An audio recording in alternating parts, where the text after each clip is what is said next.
Long-term effects were immediately felt by a sudden rise in unemployment due to the banks going bust and the collateral damage that followed.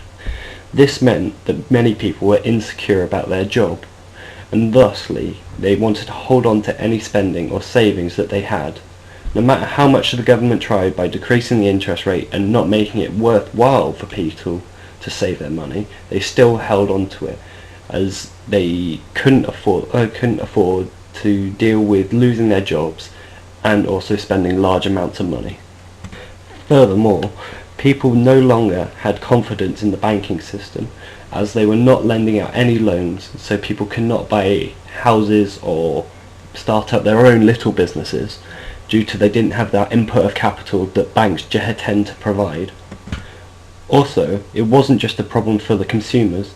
Banks were also not lending money to each other.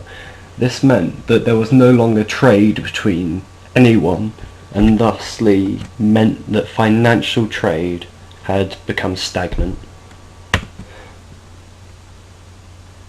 Investment also stopped. No one was investing in or out of the country. The only investment that was available was from government. However, they used this to have to bail out banks such as HBOS and Lloyd's in the end.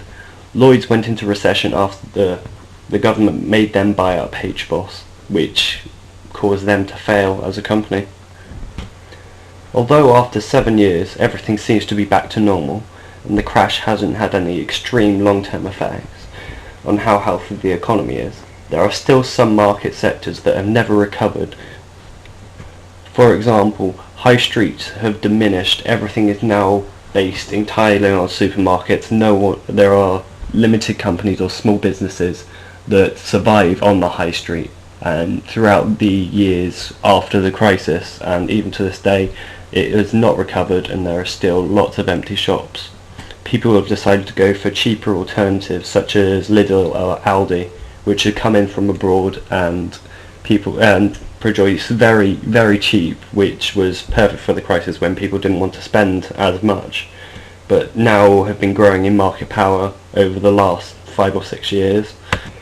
Another sort of long-term effect of the financial crisis is the fact that government now regulates heavily large institutions, especially banks, and has tighter restrictions on them, as it spent up to £37 billion, according to the BBC, on bailing out the banks.